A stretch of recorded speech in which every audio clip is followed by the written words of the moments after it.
And it is 11 o'clock at this moment. It is still a hot one out there, folks, tonight. The temperature's still feeling like the 90s at this moment. And we still have one more day of that dangerous heat wave weather before any relief settles into Kentuckiana.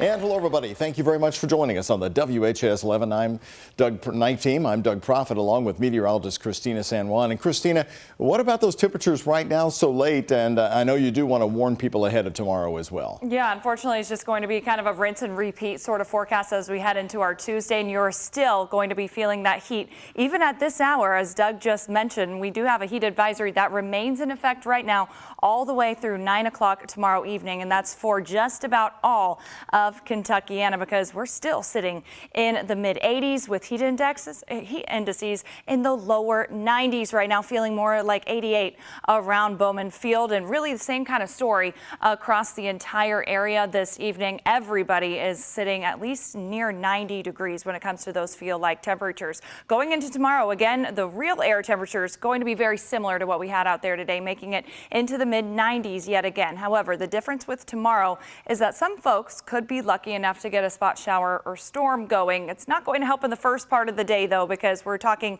heat index values over 100 degrees. I'll tell you when you can expect some relief from this coming up in just a little bit. Doug. All right, Christina, thank you for that update. And all news since 6 o'clock here on the Night Team.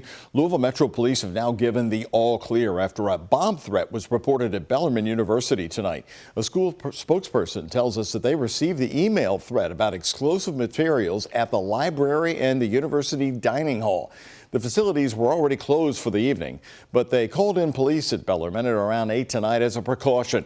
Metro Police say officers conducted a sweep and did not find anything.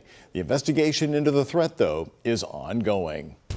And also new tonight here, a story regarding Bellarmine University. The school has placed an employee on leave for a social media post making light of the assassination attempt on the former president, Donald Trump. A university spokesperson says instructor John James was placed on immediate unpaid leave for a, quote, offensive and unacceptable social media post, end quote. The statement from Bellarmine says, quote, words and actions that condone violence are unacceptable and contrary to our values, which call for respecting the intrinsic value and dignity of every individual. Well, just 2 days after that assassination attempt, now Donald Trump making his first appearance tonight at the Republican National Convention. You saw it live on ABC just an hour ago, his ear still bandaged from where it was hit. The former president's appearance coming only a few hours after delegates cast their votes to formally make him the nominee, including this from Kentucky's Mitch McConnell. Madam Chairman, the Commonwealth of Kentucky proudly cast 46 votes for the next president, Donald J. Trump. Senator Mitch McConnell there announcing Kentucky's vote over the sound of boos and some cheers coming from the crowd. ABC's Mary Alice Parks has the highlights from the convention's first day in Milwaukee. Former President Donald Trump making his first public appearance since he was wounded in an assassination attempt just 2 days ago. Trump taking the stage to help kick off the first night of the Republican National Convention in Milwaukee, with his newly announced running mate, Ohio Senator J.D. Vance, joining him by his side. The theme of the night, Make America Wealthy Again, with key Republicans speaking on economic issues and the assassination attempt on Trump. On Saturday, the devil came to Pennsylvania holding a rifle, but an American lion got back up on his feet and he roared! Earlier in the day, Trump officially becoming the Republican presidential nominee for the third time, as his sons Eric and Don Jr. and daughter Tiffany all stood together casting 125 delegates from Florida for their father, putting him over the top in the roll call of states.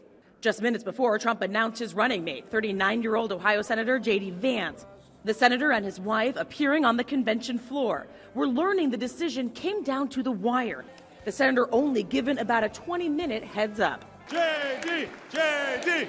Vance would be one of the youngest vice presidents in American history, a Marine who served in Iraq, then graduated from Yale Law School. Vance, well known for his best-selling memoir, Hillbilly Elegy.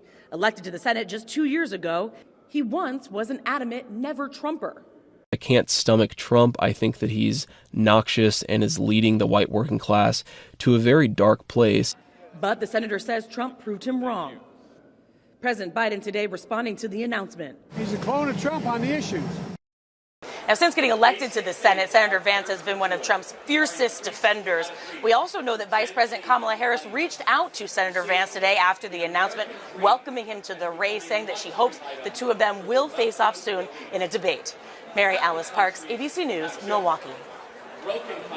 And with that, it was a big day in Milwaukee. We have local reaction for you on the night team. Local Republicans and Democrats are weighing in tonight about former President Trump's VP pick. WHAS 11 night team's Taylor Woods has been talking with them, including one delegate who's in Milwaukee. And what'd you hear from them tonight, Taylor? Well, Doug, Republicans are confident that Trump and Vance will both make America great again, given that the two have mutual respect. And Democrats, however, are critical of the pick.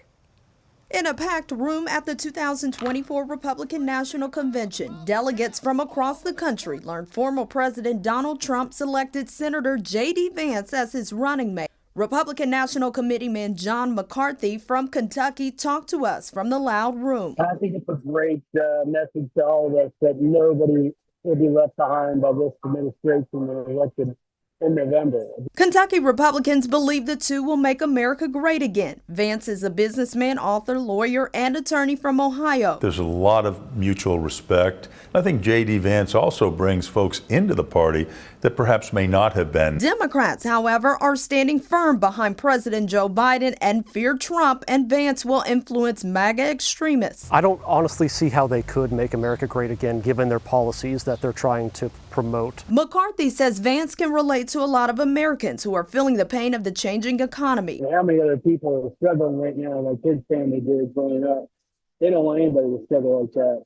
High cost of inflation. Jefferson County Republican Chairman Don Fitzpatrick is confident that Trump and Vance will make the future better for Americans. We need to focus on the future. But Chair of Louisville Democrat Party Logan Gaddy disagrees. I think that we as Democrats really need to come together at this moment to defeat Donald Trump and J.D. Vance for the betterment of America. Now it will be up to voters to decide at the ballot box in November. And safety at the convention is still a concern after the assassination attempt on Saturday. Kentucky State Police, Louisville Metro Police, and Indiana State Police are in Milwaukee to help with security. In studio, Taylor Woods, WHAS 11 night team on your side.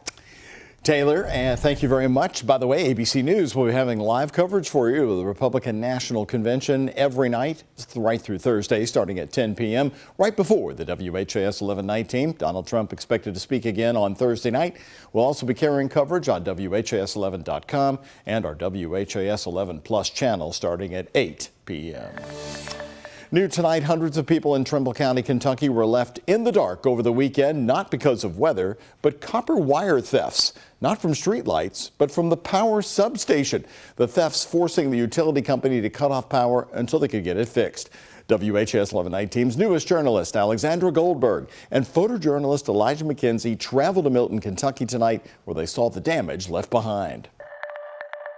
These photos, the damage left behind from this weekend when police say copper thieves got inside this power substation in Milton, Kentucky. When they were finished, many people in this small Ohio River town were left without power. Milton families had no power or air conditioning for about 3 hours the next day on a sweltering summer afternoon with temperatures in the 90s. I just worried about everyone affected, especially the older generation. Mary Winburn, a longtime Milton resident, worried for her children and family, trying to stay cool despite the outage. Just put a towel around their neck to try to stay cool until the air conditioning come back on. But why did power shut off for 1,500 customers around 1:15 p.m. on Saturday for a crime that happened the night before? Because it is such high voltage, the safest thing and the quickest way for us to work on it is to take the power down for everybody. Mary Beth Dennis with the Shelby Energy Cooperative showed us the spot where she thinks the thieves targeted. The back corner is where the exposed copper is.